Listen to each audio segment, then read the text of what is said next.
नमस्कार दोस्तों, कैसे हो आप लोग। स्वागत है आपका। आज हम लोग आरबीआई ग्रेड बी 2026 के लिए एक्सपेक्टेड डेट ऑफ नोटिफिकेशन क्या रहेगा उसको डिस्कस करेंगे। एक्सपेक्टेड नंबर ऑफ वैकेंसीज क्या रहेगा उसको भी डिस्कस करेंगे और स्ट्रेटजी डिस्कस कर लेंगे। साथ में अगर आप ये एग्जाम को सेकंड बार दे रहे हो, ठीक है, सेकंड अटेम्प्ट होने वाला है आपका, तो आपके लिए बैकअप आप क्या रेडी कर सकते हो इसके बारे में भी बात कर लेंगे। ठीक है, तो एक्सपेक्टेड डेट ऑफ नोटिफिकेशन और एक्सपेक्टेड नंबर ऑफ वैकेंसीज, जोर दे रहा हूँ एक्सपेक्टेड पे। ठीक है, तो I hope you have the clarity कि ये वीडियो जो है ये एक्सपेक्टेड लाइंस पे है। ठीक है, एग्जैक्ट नहीं है। आरबीआई ने कोई भी डेट्स अनाउंस नहीं की है अभी तक जब मैं ये वीडियो बना रहा हूँ, लेकिन ओवर द पास्ट ईयर्स, ठीक है, पास्ट ईयर के डेटा को देख करके, रिक्रूटमेंट साइकिल को एनालाइज करके, ठीक है, और मेरा अपना प्लानिंग एस्टिमेट को जांच करके मैं ये एक्सपेक्टेशन बना रहा हूँ। पिछले साल भी हम लोगों ने इस तरह का कुछ एक वीडियो बनाया था।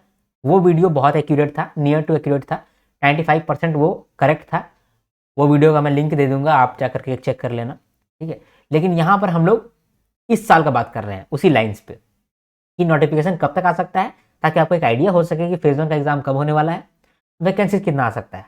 वैकेंसीज आपके पास रहेगा तो आपको एक मोटिवेशन जाग जाएगा। ठीक है, और अगर नोटिफिकेशन आपको मालूम चल रहा है कि कब तक आ सकता है, तो आपके पास ये क्लैरिटी रहेगा कि आपके पास समय कितना है।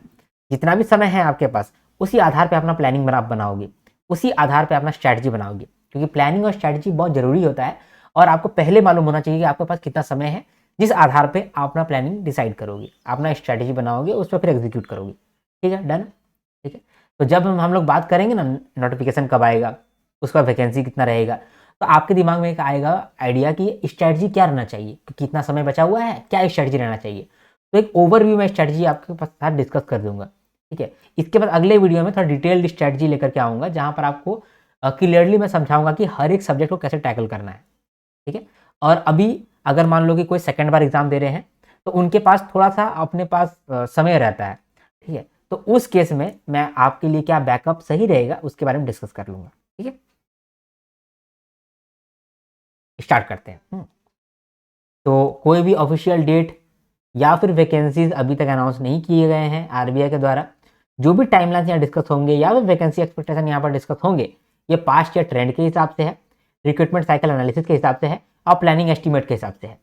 जो सीरियस स्टूडेंट हैं वही इस वीडियो को देखें ताकि वो अपना प्लानिंग कर पाएंगे। ठीक है, जो नॉन सीरियस स्टूडेंट हैं कृपया इस वीडियो से आप दूर रहें। आगे बढ़ते हैं। अभी बात करते हैं कि डेट ऑफ नोटिफिकेशन क्या रह सकता है। ठीक है, तो 3 एक्सपेक्टेशन मैं दे रहा हूं यहाँ पर। एक्सपेक्टेशन 1, जिसका चांस सिर्फ 20% है होने का। ठीक है, इसको मैं बोल सकता हूं कि ये भी हो सकता है। ठीक है, दूसरा है मोस्ट अप्रोप्रिएट टाइमिंग, इसका चांसेस आपका 70% है। ठीक है, और लास्ट एक्सपेक्टेड डेट भी मैं आपको बता रहा हूं, ये है 10% का चांसेस। ठीक है, ऐसा है। ठीक है, तो मेन हमारा ये है, ये वाला मेरा हमारा मेन है। ठीक है, देखते हैं, आप समझते हैं। तो आरबीआई ग्रेड बी 2014 से लेकर के 2025 तक, तो पिछला 9 साल का डेटा को एनालाइज करके मुझे एक इंसाइट मिला है। पिछले साल ही मुझे मिला था, जो मैंने आपसे डिस्कस भी किया था कि जब भी देखो आरबीआई ग्रेड बी का फेज 2 होता है, जब भी आरबीआई ग्रेड बी का फेज 2 होगा, वहां से जनरली देखा गया है कि वहां से एग्जैक्टली 9 या फिर 11 मंथ के बाद नेक्स्ट ईयर का नोटिफिकेशन आता है। नेक्स्ट ईयर का नोटिफिकेशन आता है। ठीक है, ये जनरलाइज्ड है। ये जनरलाइज्ड है। जनरलाइज्ड का मतलब कि अब देखो, ये जनरल भाषा में बोल रहा हूँ कि 9 से 11 मंथ का डिले लगता है। मोस्टली इतना डिले लगता है। ठीक है, लेकिन जरूरी नहीं है कि इतना डिले लगेगा। 1-2 साल ऐसा हुआ था ना कि 7 मंथ का गैप के बाद ही एग्जाम हो गया था। 2016 में ऐसा हुआ था कि 7 मंथ के बाद ही एग्जाम हो गया था। यानी ये 9 से 11 मंथ मोस्टली लगता है। 90% चांस में यही होगा, आरबीआई ग्रेड बी को 9 से 11 मंथ लगेगा ही नेक्स्ट ईयर का नोटिफिकेशन लाने में। लेकिन कभी कभी, मतलब रेयरली ऐसा भी हो सकता है कि उस 7 मंथ के बाद ही अगला नोटिफिकेशन ला दे। नहीं तो क्या होता है, 9 मंथ के बाद जनरल नोटिफिकेशन आता ही आता है, 9 है या 11 मंथ के बाद। ठीक है, तो यहां पर मैंने क्या किया है, मैंने 3 एक्सपेक्टेशन बनाए हैं। एक बनाया है 7 मंथ के बाद, एक बनाया है 9 मंथ के बाद, और एक बनाया है 11 मंथ के बाद। ठीक है,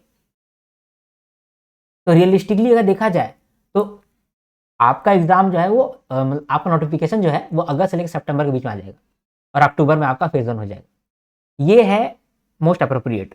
ठीक है। लेकिन यहाँ पर थोड़ा सा सोचने वाला बात है, अगस्त सितंबर में आपका जनरली एग्जाम हो जाएगा, लेकिन क्योंकि इस बार ऑलरेडी बहुत डिले किया था आरबीआई, 11 मंथ का समय लिया था, तो बहुत ज़्यादा चांसेस है कि जल्दी करने की कोशिश करेगा आरबीआई। जल्दी करने की कोशिश करेगा तो इसका मतलब वो कितना जल्दी कर सकता है, ये 7 मंथ का गैप के बाद वो अगला नोटिफिकेशन ला सकता है, यानी आपका जुलाई में नोटिफिकेशन आ जाएगा। ठीक है, इसीलिए मैंने बोला कि ये जो पहला एक्सपेक्टेड नोटिफिकेशन है ना, इसका ज़्यादा चांसेस रहता नहीं था, अगले साल नहीं रहेगा, अगले साल 9 मंथ ही लगाएगा, लेकिन इस साल मुझे ऐसा लगता है कि आरबीआई ये काम करेगा और जल्दी नोटिफिकेशन लेकर के आएगा, मुझे ऐसा लगता है। ठीक है, जितना मैंने उतने साल से अभी आरबीआई को समझा है, तो मुझे ऐसा लगता है कि आरबीआई थोड़ा सा सरप्राइज करने की आपको कोशिश करेगा और 7 मंथ के बाद ही आपका नोटिफिकेशन आ जाएगा। तो जुलाई में आपका नोटिफिकेशन आ जाएगा, अगस्त में आपका एग्जाम हो जाएगा, या फिर सितंबर में आपका एग्जाम हो जाएगा। ठीक है, जुलाई में आपका फर्स्ट नोटिफिकेशन डेट हो सकता है। ठीक है, ये जो मेरा फर्स्ट एक्सपेक्टेशन है, 20% मैं इसको वेटेज दे रहा हूँ, 20% ऐसा हो सकता है, 70% चांस है कि वापस से इतना ही होने वाला है, अगस्त या सितंबर में ही आपको नोटिफिकेशन आएगा। ठीक है, और इसका चांसेस जो है वो थोड़ा सा कम है, 10% चांस है। ठीक है, क्योंकि क्या होता है ना कि जब मान लो कि ये टाइम से नहीं आता ना नोटिफिकेशन, तो लोगों को लगने लगता है कि यार नोटिफिकेशन ही नहीं आएगा, ये साल स्किप कर दिया आरबीआई। तो ऐसा नहीं है, जब तक दिसंबर तक भी ना आ जाए तब तक आपको लगना चाहिए कि नहीं एग्जाम तो हो रहा है, आप अपना प्रिपरेशन वैसा करना। ठीक है, चलो अब यहाँ पर जो भी मैंने बोला ये डेटा के बेसिस पे है, ऐसा नहीं कि मेरा मन में आया मैंने बोल दिया, ऐसा नहीं है। ठीक है, मैं आपको डिस्क्रिप्शन में लिंक भी दूंगा, अगर आप देखना। ठीक है, तो यही आपको क्लैरिटी आपके पास रहना चाहिए कि भाई क्या चीज़ सीन होने वाला है। ठीक है, चांसेस सबसे ज़्यादा है कि आपका अगस्त से सितंबर में एग्जाम होगा, मतलब अगस्त से सितंबर में आपका नोटिफिकेशन आएगा। कम चांसेस है, लेकिन चांसेस स्ट्रांग है कि जुलाई तक में ही आपका नोटिफिकेशन आ जाए। प्रिपरेशन के लिए क्या सोचना है, एक फाइनल डेट तो बताओ सर। तो प्रिपरेशन के लिए भाई इसको हटाओ, ये सब प्रिपरेशन के लिए आपके लिए करेक्ट नहीं है, इस पर फोकस करो। प्रिपरेशन करने के लिए, स्ट्रैटेजी बनाने के लिए जुलाई में ही आपका नोटिफिकेशन आने वाला है, अगस्त में आपके पास एग्जामिनेशन है, यही सोच करके आपको प्रिपरेशन करना है, इसको अभी टोटल इग्नोर कर देना है। हालांकि आपको मैंने बता दिया है कि कहाँ पर एग्जाम हो सकता है, नोटिफिकेशन कब तक आ सकता है, लेकिन प्रिपरेशन के लिए हमेशा वर्स्ट के सिनेरियो लेके चलो, और वर्स्ट के सिनेरियो यही है कि जुलाई में आपका नोटिफिकेशन आ जाएगा और अगस्त में आपका एग्जाम हो जाएगा, वर्स्ट के सिनेरियो। ठीक है, चलो अब आपको क्लैरिटी मिल गया कि कब तक एग्जाम हो सकता है। अब मैं आपको बताना चाहूंगा कि समय कितना बचा है और क्या ये समय अभी ठीक है, मतलब इनफ है। ठीक है, क्या आप ब्रेक ले सकते हो। तो अभी देखो जुलाई में आपका नोटिफिकेशन आने वाला है, तो अगस्त में एग्जाम हो जाएगा, तो मैं जुलाई ही समझ के रखता हूँ। अभी क्या फरवरी चल रहा है ना, तो मार्च अप्रैल मई जून जुलाई, और फिर अगस्त में अगर आपका एग्जाम होता है तो 5 ही मंथ है आपका, 5 मंथ है आपके पास, 5 मंथ है प्रिपरेशन करने के लिए। वर्स्ट के सिनेरियो की बात कर रहा हूँ, अदरवाइज यहाँ पर आपका 7 मंथ है, लेकिन मैं 5 मंथ का ही बात कर रहा हूँ। 5 मंथ है आपके पास, तो इसका मतलब 150 डेज, 30 डेज के साथ हम लोग कैलकुलेट करें तो 150 डेज हो जाता है। तो 150 डेज आपके पास बचा हुआ है। अगर आप स्क्रैच से तैयारी कर रहे हो, जीरो से तैयारी कर रहे हो, तो ये एक परफेक्ट टाइमिंग है अभी स्टार्ट करने का, क्योंकि 150 दिन में अगर आप डेली 4 से 5 घंटा देते हो तो 150 दिन में आपका अच्छा से हो जाएगा प्रिपरेशन। ठीक, कैसे करना है ये 150 दिन में आपको यूटिलाइज, तो वो हम लोग अगले वीडियो में डिस्कस करेंगे। ठीक है, वो मैं अगले वीडियो में बताऊंगा आपको, सब्सक्राइब करके रखो। ठीक है, चलो तो ये हमारे पास 5 महीने बचे हुए हैं। 5 महीने क्या इनफ है? हाँ इनफ है, अगर आप स्क्रैच से भी शुरू कर रहे हो, जीरो से भी शुरू कर रहे हो, तो भी 150 डेज आर इनफ। ठीक है, क्या स्ट्रेटजी रहेगा वो अगले वीडियो में डिस्कस करेंगे, लेकिन आपको क्लैरिटी मिल गया कि क्या एक्सपेक्टेड नोटिफिकेशन डेट हो सकता है। वर्स्ट के सिनेरियो है ये कि जुलाई तक में ही आपका नोटिफिकेशन आ जाए। ठीक है, जो बेस्ट के सिनेरियो है जब ऐसा लगता है कि वहीं पर होगा एग्जाम, ये है 90% चांस या फिर 70% चांस ये यहाँ का है। ठीक है, क्लैरिटी मिल गया आपको, आई होप।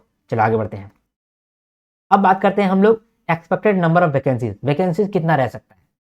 तो मैंने बोला कि 2016 से हम लोग डेटा को एनालाइज कर रहे हैं। 2016 में कितना वैकेंसीज था? 163, फिर 17 में 161, फिर 166, फिर 199। तो 4 साल में, पहला 4 साल में वैकेंसीज जो है वो 160 के अराउंड रहे हैं। ठीक है, 160 के अराउंड रहे। ठीक है, गुड। इसके बाद क्या है? इसके बाद 2021, 22, 23। ठीक है, इसको अलग कलर से करता हूँ ताकि आपको थोड़ा सा आइडिया हो। ठीक है, 2021, 22 और 23, यहाँ पर वैकेंसीज आप देखो 270, 294 और 291। ठीक है, तो यहाँ पर 260 के करीब हमारा आ रहा है, 260 या 280 समझ लो, 280 के अराउंड आपका वैकेंसीज आ रहा है। ये कारण ये क्यों हुआ था अचानक से इसका वैकेंसी बढ़ गया था, क्योंकि यहाँ पर आरबीआई ने डिपार्टमेंट ऐड किया था, फिनटेक डिपार्टमेंट ऐड किया था और एक डिपार्टमेंट ऑफ रेगुलेशन शायद ऐड किया था। इसकी वजह से इनका तीनों साल में वैकेंसी ज़्यादा रहा। लेकिन फिर सडन इन लोग का ड्रॉप आ गया। सडन ड्रॉप आया, बात करते हैं उसको भी क्यों आया है, ठीक है। सडन ड्रॉप आया 2022 में, 24 में और 25 में 66 वैकेंसी था। तो यहाँ पर लोगों को लगा कि भाई वैकेंसी तो अब आएगा ही नहीं, आरबीआई ग्रेड भी खत्म, 25 वैकेंसी आएगा। बड़े बड़े टीचर लोग बोल रहे थे कि नहीं यहाँ 25 वैकेंसी आने वाला है। तो उस समय मैंने क्या बोला था कि ऐसा नहीं हो सकता वो 25-30 वैकेंसी ला दे। मैंने आपको बोला था कि देख लो आपका कितना 70 to 120 के करीब आपका वैकेंसी रहेगा। मैंने शायद इतना बोला था आपको, 120 के करीब मैंने ज़्यादा बोला था आपको। तो 83 के वैकेंसीज रहा, ठीक है। अभी मैं आपको बोला कि 2026 के लिए एक्सपेक्टेड है 120 से लेकर के 180 तक का वैकेंसीज, ठीक है। थोड़ा ज़्यादा लग रहा है आपको, ऐसा हो सकता है कि इतना ही वैकेंसीज है। इसके पीछे का लॉजिक क्या है थोड़ा उसके बारे में डिस्कस कर लेते हैं। देखो, आरबीआई ने अपना सैंक्शन स्ट्रेंथ कुछ मेंटेन करा हुआ था, ठीक है। को भी जो भी ऐसा बड़ा रेगुलेटरी बॉडीज होता है या फिर सेंट्रल गवर्नमेंट का ऑर्गेनाइजेशन होता है, उनका एक सैंक्शन स्ट्रेंथ होता है, ठीक है। सैंक्शन स्ट्रेंथ जहाँ तक वो रिक्रूट कर सकते हैं, ठीक है, सैंक्शन स्ट्रेंथ होता है। तो ये आरबीआई का जो सैंक्शन स्ट्रेंथ था वो 7500 के अराउंड है। 7500 वो लोग आरबीआई ग्रेड ए रख सकते हैं, ग्रेड बी रख सकते हैं, मैनेजरियल पोजीशन रख सकते हैं और बाकी स्टाफ सब रख सकते हैं, ठीक है। 2500 के करीब उन लोगों का मैनेजरियल पोस्ट रहता है और सब मिला करके 7500, तो 7500 टोटल स्टाफ आरबीआई के अंदर वो लोग रिक्रूट कर सकते हैं। तो उन लोगों ने ऑलमोस्ट इतना रिक्रूट कर दिया है, ठीक है, ऑलमोस्ट इतना रिक्रूट कर दिया है। तो इसीलिए बाकी लोगों को लगता है कि अब वो रिक्रूट नहीं करेंगे।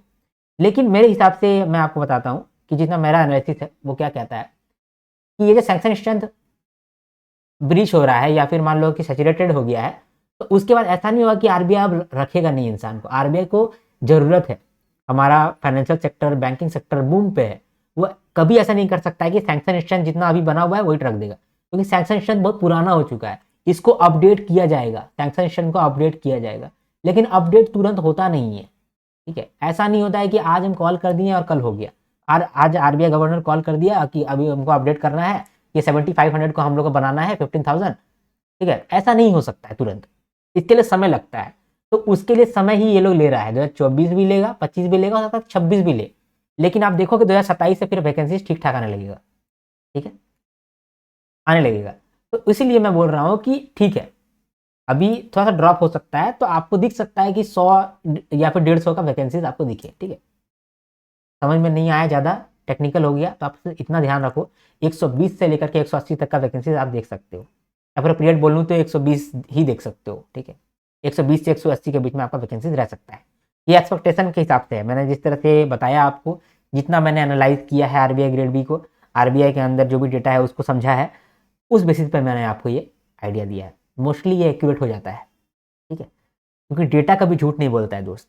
मैं आपसे झूठ बोल सकता हूँ, तो टीचर आपको आपने इंट्यूशन बेसिस पे कुछ बोल रहा है तो वो झूठ हो सकता है, ठीक है, या फिर गलत हो सकता है। लेकिन डेटा जो है वो 90% ऑफ द केसेस में एक्यूरेट ही हो जाता है, ठीक है। 10% केस में इनएक्यूरेसी आता है, लेकिन 90% आप बिलीव कर सकते हो कि इतना ही रेंज में रह सकता है आपका वैकेंसीज भी, और डेट भी आपका इतना ही रह सकता है, नोटिफिकेशन का डेट, ठीक है।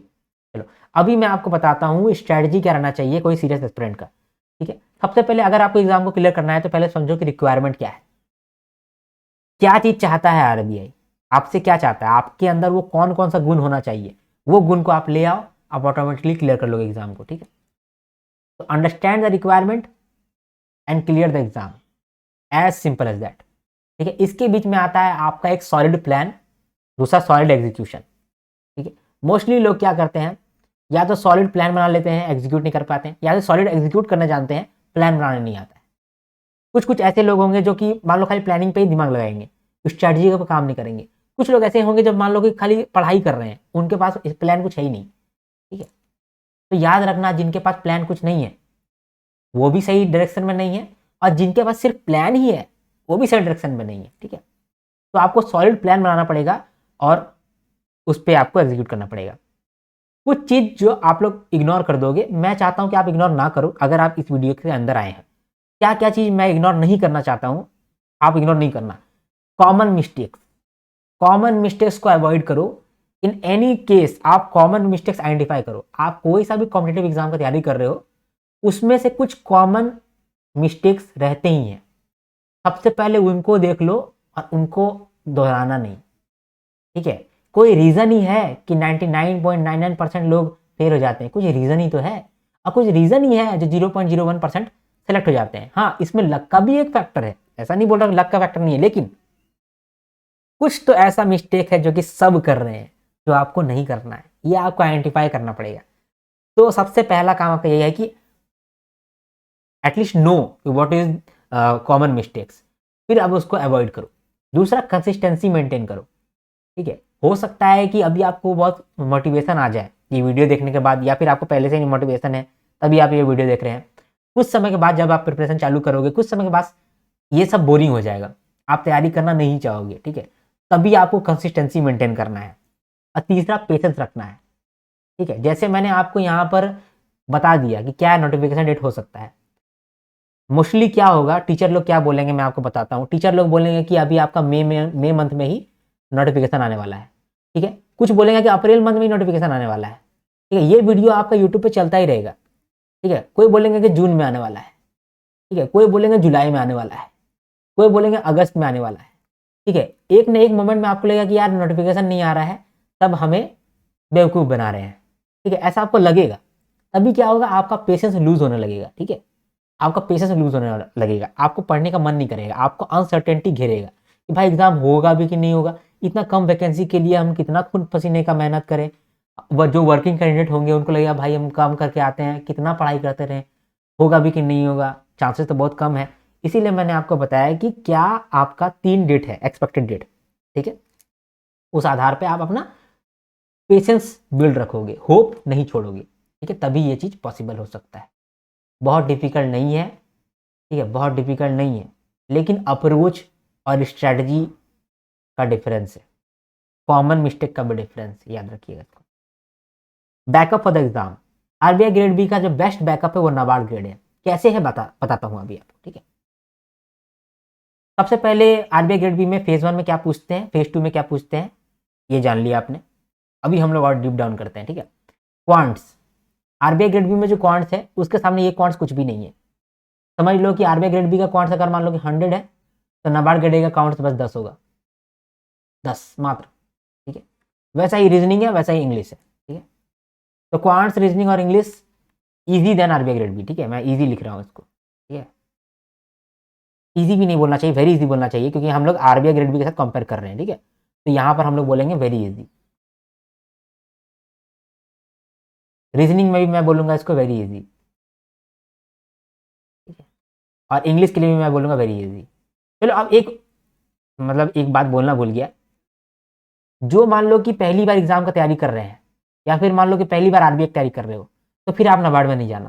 सिर्फ आपका कोई बैकअप ही नहीं रहना चाहिए, आपके पास आरबीआई ग्रेड भी रहना चाहिए, अगर आप पहली बार एग्जाम दे रहे हो तो, ठीक है। और अगर आप 2-3 बार एग्जाम दे चुके हो, तब आप नाबार्ड ग्रेड को सीरियसली लेकर पढ़ोगे, ठीक है। लेकिन अगर आप पहली बार, आप फर्स्ट अटेम्प्ट है आपका आरबीआई ग्रेड बी का, तो फिर आप ये गलती नहीं करना कि आप नाबार्ड ग्रेड पर गए, तो फिर आप मिस कर जाओगे। आरबीआई ग्रेड भी जाएगा, नाबार्ड ग्रेड भी जाएगा। तो ध्यान देना, जिसका सेकेंड अटेम्प्ट या थर्ड अटेम्प्ट है, ठीक है, जिनका आरबीआई का प्रीलिम्स निकल गया है, उन लोग को मैं बोल रहा हूँ कि आप नाबार्ड ग्रेड ए को भी ध्यान में देना, ठीक है। क्यों? क्योंकि क्वांट्स जो है वो वेरी इजी रहता है, रीजनिंग भी वही वेरी इजी, इंग्लिश भी आपका वेरी इजी, ठीक है। कंप्यूटर नॉलेज थोड़ा सा डिफरेंट है, लेकिन इसमें मान लो कि आपका 10 घंटा आप लगाओगे तो कंप्यूटर नॉलेज आपका डन हो जाएगा, ठीक है। मान लो मतलब ऐसा क्लास आपका डन हो जाएगा। डिसीजन मेकिंग में अगर 5 घंटा लगाओगे तो ये भी डन हो जाएगा, ठीक है। जनरल अवेयरनेस मोस्टली सेम होता है, पूरा सेम तो नहीं बोलूँगा, लेकिन मोस्टली सेम होता है, तो मैं इसको ईजी का कैटेगरी में डालूंगा, easy than RBI grade B, ठीक है। इसमें स्कीम्स ज़्यादा पूछे रहते हैं, ठीक है। इनका भी नाबार्ड ग्रेड ए का भी मैं पूरा एनालिसिस कर रहा हूँ, तो पिछले 3 महीने से मैं नाबार्ड ग्रेड ए पे भी काफ़ी फोकस्ड हूँ, इसीलिए आपको ज़्यादा वीडियो दिखता नहीं है मेरा अभी, ठीक है। तो मतलब उधर भी मैं थोड़ा सा फोकस कर रहा हूँ, अपने टीम को बोल रहा हूँ काम करने के लिए, मैं उसमें भी ध्यान दे रहा हूँ। इसीलिए मैं बोल रहा हूँ कि जीए थोड़ा सा डिफरेंट है, ज़्यादा डिफरेंट नहीं है। और अब तो ऐसा सीनेरियो बन रहा है कि नाबार्ड का कुछ कुछ अब आरबीआई में भी पूछने लग रहा है, ठीक है। तो थोड़ा सा सेम हो रहा है जनरल अवेयरनेस। अभी फिलहाल नाबार्ड ग्रेड ए के लिए जो जीए है वो आरबीआई से इजी ही है। ईएसआई तो सेम ही है भाई, ईएसआई तो सेम ही है। और एआरडी की बात करें तो एआरडी जो है थोड़ा सा डिफरेंट है, इसमें आपका समय लगेगा, हो सकता है इसमें आपका 60 आवर्स लगे, ये एक्स्ट्रा सब्जेक्ट है आपका, ठीक है।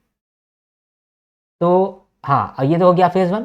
फेज़ 2 का बात करते हैं। इंग्लिश जो है वो सेम है, ठीक है। ईएसआई तो सेम ही है, एआरडी थोड़ा सा डिफरेंट है, ठीक है। तो इस एआरडी में मान लो कि आपका 10 घंटा और लग गया, ठीक है। तो अगर मान लो कि आप 60 आवर्स, 10 आवर्स, 5 आवर्स और 10 आवर्स इतना लगा लेते तो नाबार्ड ग्रेड के लिए भी आप उतना ही तैयारी कर रहे हो, ठीक है, और वो भी आपका बेस्ट तैयारी हो जाएगा। तो कितना हो गया आपका यहाँ पर 75 और इधर 85, 85 आवर आपको एक्स्ट्रा करना पड़ेगा, 85 आवर, ठीक है। और अगर मान लो कि आप 5 घंटा नहीं, 5 घंटा नहीं, ठीक है, 85 आवर आपको देने पड़ेंगे, तब आपका नाबार्ड ग्रेड ए भी उतना ही आपका बेटर हो जाएगा। इसीलिए मैंने बोला अगर आप आरबीआई ग्रेड बी का तैयारी पहली बार कर रहे हो या फिर सेकंड बार भी कर रहे हो या फिर आपको थोड़ा सा कॉन्फिडेंस लो है, उस केस आप नाबार्ड ग्रेड ए को नहीं चुनना, बैकअप के लिए आप आरबीआई ग्रेड बी को ही चुनना, ठीक है, और एग्जाम दे देना। लेकिन अगर आप आरबीआई ग्रेड बी में बहुत दिन से तैयारी कर रहे हैं तो आप ये वाला ऑप्शन चुन सकते हैं, तब जाके बैकअप है, ठीक है, ठीक है। अगर आप पहली बार ही तैयारी कर रहे हैं तो सिर्फ आरबीआई ग्रेड बी को ध्यान में रखना, क्योंकि जब आरबीआई ग्रेड बी का एग्जाम आपका डन हो जाएगा तब आपको ये रियलाइज होगा कि आपका बहुत सारा एस्पेक्ट में आप ग्रो कर गए हो, और तब जाकर के आपका दूसरा एग्जाम के साथ भी आपका मैच हो जाएगा, ठीक, ठीक। और अगर आपके पास समय है तो आप देख लो, मैंने आपको बता दिया है, एक आइडिया दे दिया, ठीक है। तो ये बैकअप के बारे में बात हो गया, स्ट्रैटेजी के बारे में बात हो गया। अगला वीडियो में मैं 150 डेज ऑफ स्ट्रैटेजी के बारे में बात करूंगा कि 150 दिन का स्ट्रैटेजी आपका क्या रहेगा, जहां पर आपको डिस्क्रिप्टिव राइटिंग भी देखना है, ठीक है, साथ में आपको प्रैक्टिस करना है, टेस्ट लगाना है, क्वांट्स, रीजनिंग और इंग्लिश देखना है, ठीक है, जीए कैसे आपको करना है, सब सारा डिस्कस करेंगे हम लोग 150 डे का स्ट्रैटेजी के अंदर, जो नेक्स्ट वीडियो में आने वाला है। नंबर ऑफ वैकेंसीज मैंने बताया आपको कि 120 से 180 के बीच में हो सकता है, ज़्यादा चांसेस है कि 120 130 के अराउंड होगा, ठीक है। हाँ, ठीक है, ये मैंने जनरल स्ट्रीम के बारे में बात किया, ठीक है, जनरल स्ट्रीम के बारे में मैं बोल रहा हूँ, बाकी मैंने यह बोल दिया आपको। चलो, अगर आपको मेरा वीडियो पसंद आया है तो एक लाइक ज़रूर करो, क्योंकि आपका एक लाइक जो है वो मेरा वीडियो का क्रेडिबिलिटी भी हाई करता है और मुझे बहुत अच्छा लगता है। कमेंट अगर आप कर पाओ तो ज़रूर करना, क्योंकि आपका एक कमेंट मेरा दिन बना देता है, सिर्फ बोलने के लिए नहीं, सच में बोल रहा हूँ, ठीक है। आपका एक पॉजिटिव कमेंट वो मेरा पूरा दिन बना देता है, मेरा दिल गार्डन गार्डन हो जाता है, ठीक है। अगर आपको वीडियो को शेयर करना है तो you are free to share, sharing is caring, और सब्सक्राइब करके रखना, आपको आगे आने वाले वीडियोज़ में काफ़ी बेनिफिट मिलेगा, आई गारंटी यू दैट। चलो, अब लोग मिलेंगे नेक्स्ट वीडियो में, तब तक के लिए हर हर महादेव, शंभू शंकर, जय हिंद, जय भारत।